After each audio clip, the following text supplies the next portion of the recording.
क्या आप जानते हैं कि महाभारत और पुराणों में वर्णित सबसे महत्वपूर्ण राजाओं में से एक राजा ययाति थे। एक ऐसा राजा जिसकी कहानी केवल सत्ता की नहीं बल्कि भोग, त्याग, कर्म और वंश परंपरा की गहरी सीख देती है।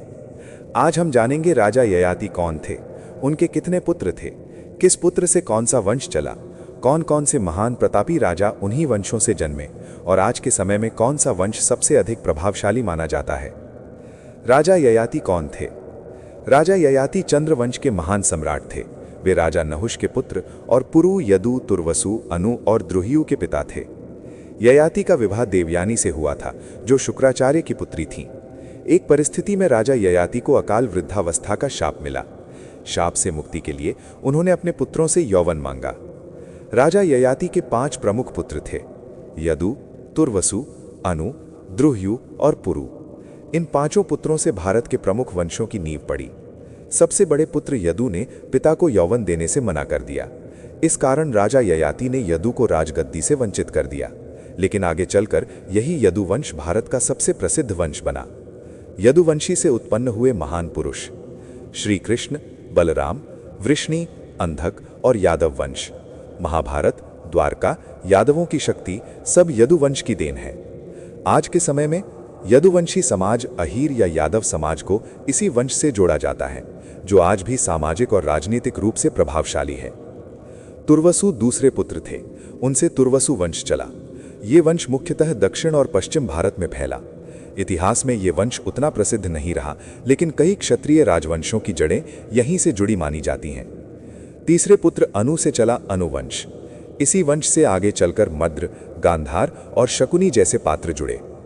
महाभारत में गांधार और शकुनी की भूमिका इसी वंश से आती है।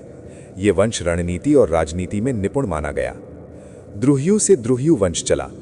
इस वंश के लोग भारत के उत्तर पश्चिम क्षेत्र से होते हुए ईरान और मध्य एशिया तक फैल गए। कई इतिहासकारों के अनुसार यूरोप और मध्य एशिया के कुछ प्राचीन समुदाय इसी वंश से जुड़े माने जाते हैं। सबसे छोटे पुत्र पुरु ने अपने पिता को बिना प्रश्न यौवन दे दिया। उनके त्याग से प्रसन्न होकर राजा ययाति ने राजगद्दी पुरु को सौंप दी। पुरु वंश से उत्पन्न हुए राजा दुष्यंत, भरत चक्रवर्ती, कुरु, पांडु, धृतराष्ट्र, पांडव और कौरव। भारत, इंडिया का नाम भी भरत के नाम पर पड़ा। ये वंश सबसे प्रतापी, धर्मनिष्ठ और ऐतिहासिक रूप से निर्णायक माना जाता है। आपके मन में एक प्रश्न होगा कि आज के समय में कौन सा वंश सबसे ज्यादा प्रभावशाली रहा है। अगर आध्यात्मिक और धार्मिक देखें तो यदुवंश, अगर ऐतिहासिक सत्ता और भारत की नींव देखें तो पुरुवंश। आज के समय में यदुवंशी समाज सामाजिक और राजनीतिक रूप से सक्रिय है। कुरु पौरव परंपरा भारत की सांस्कृतिक रीढ़ मानी जाती है।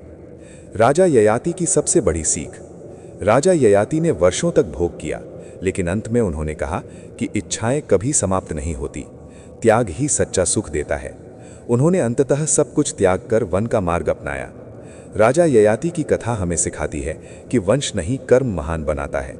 आज जो शक्तिशाली है वो कल नहीं भी हो सकता, लेकिन धर्म और त्याग की गाथा हमेशा अमर रहती है। अगर आपको ये कथा अच्छी लगी हो तो इसे शेयर करें, क्योंकि इतिहास जानना अपनी जड़ें पहचानना है। अगर आपको राजा ययाति और उनके वंश की ये कथा थोड़ा भी सोचने पर मजबूर कर गई हो तो चैनल को सब्सक्राइब जरूर करें, क्योंकि यहाँ सिर्फ वीडियो नहीं, हमारी जड़ों की सच्ची कहानियाँ मिलती हैं।